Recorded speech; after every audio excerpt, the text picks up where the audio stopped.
اعوذ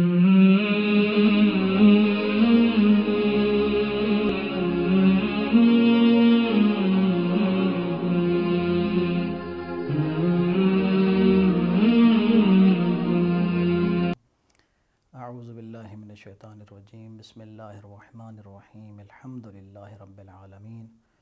والصلاة والسلام علی رسولہ الکریم الائمۃ المیامین۔ قال اللہ تعالی وعز وجل فی کلامہ المجید، بسم اللہ الرحمن الرحیم، یا ایہا الذین آمنوا کتب علیکم الصیام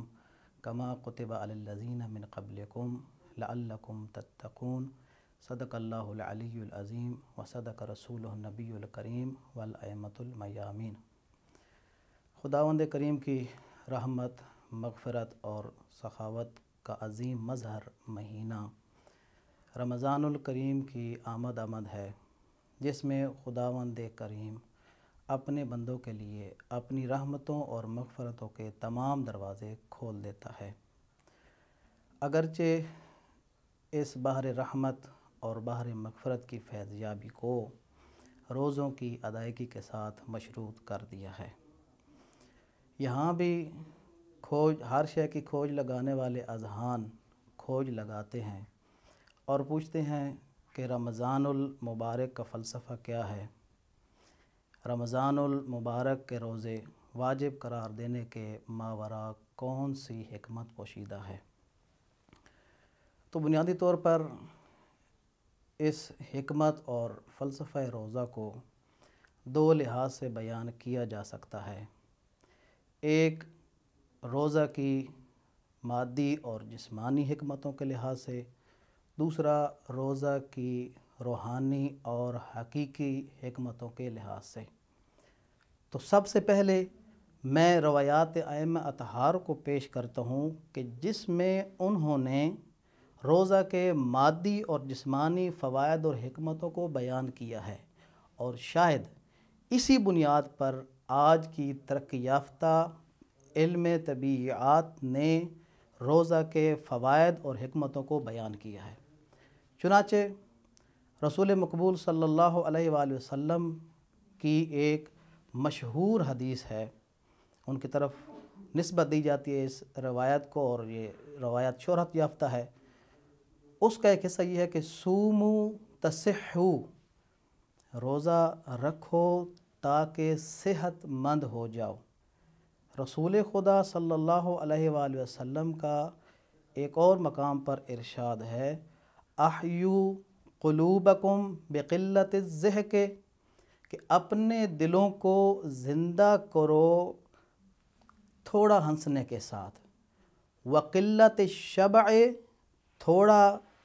کھانے کے ساتھ، وطہروہا بالجوع، اور اپنے دلوں کو پاک کرو بھوک کے ساتھ۔ تو اس میں رسول خدا صلی اللہ علیہ وآلہ وسلم نے واضح ارشاد فرما دیا کہ اپنے دلوں کو زندہ کرو۔ اب یہ حیات خواہ روحانی حیات ہے یا یہ حیات مادی حیات ہے، آپ صلی اللہ علیہ وآلہ وسلم نے واضح فرما دیا کہ قلت ضحک اور کم خوری پیٹ کو نہ بھرنا دلوں کو زندہ رکھنے کا بہترین ذریعہ ہے۔ اسی طرح ایک اور مقام پر آپ ارشاد فرماتے ہیں، ان اللہ اوحی الی نبی من انبیاء بنی اسرائیل ان اخبر قومک ان لیس عبد یصوم یوما ابتغاء وجہی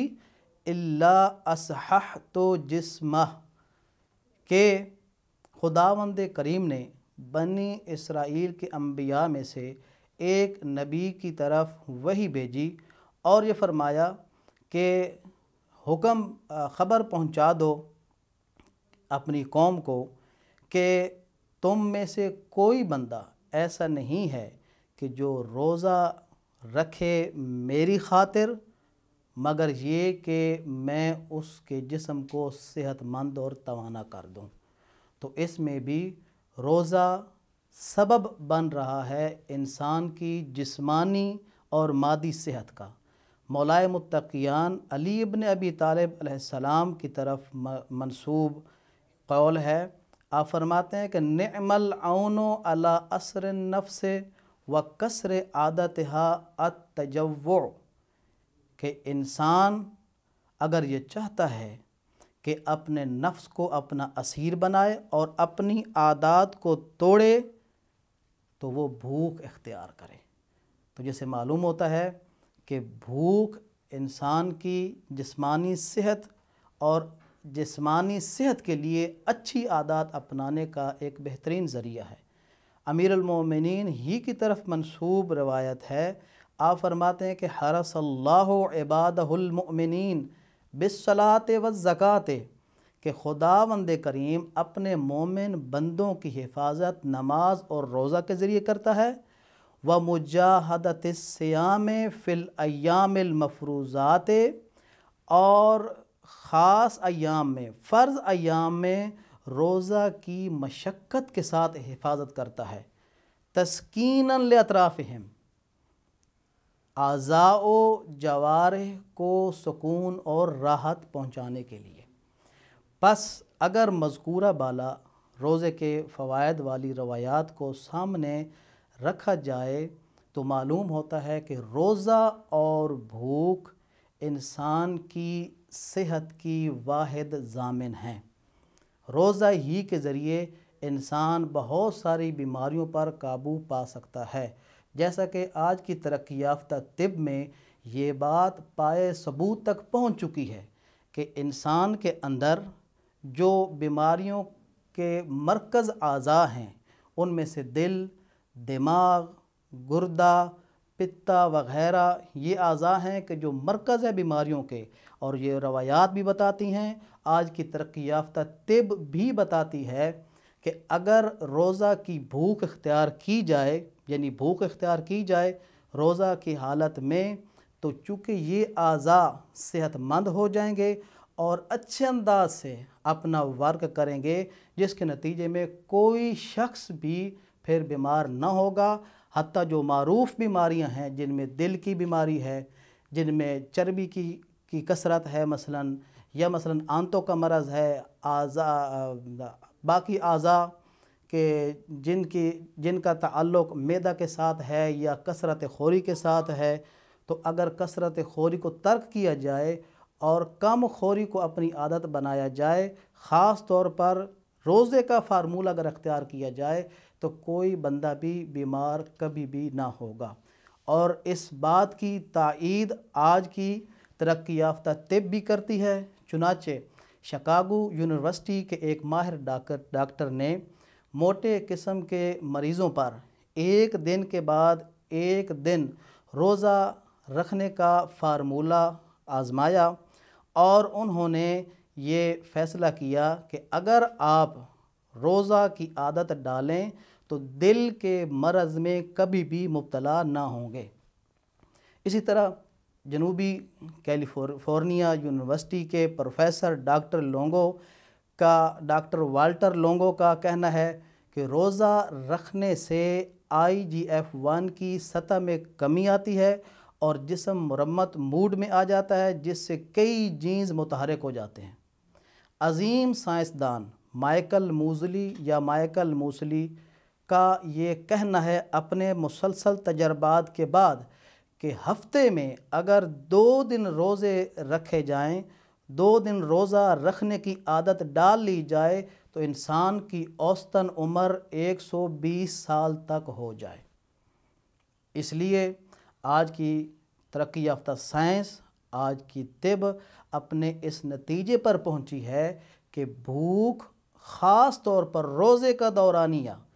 ان ماہرین اور محققین نے روزے کا نام لیا ہے، یعنی فقط بھوک سے ممکن ہے کہ یہ حکمتیں جسمانی اور مادی فوائد حاصل ہو جائیں، مگر روزے کو انہوں نے بھوک کا ایک بہترین دورانیہ قرار دیا ہے جو ہر قسم کے افراط و تفریط سے پاک ہے۔ ممکن ہے کوئی شخص اپنے طور پر بھوک اختیار کر کے جسمانی اور مادی فوائد کو حاصل کرنا چاہے، لیکن ہو سکتا ہے کہ وہ افراط و تفریط کا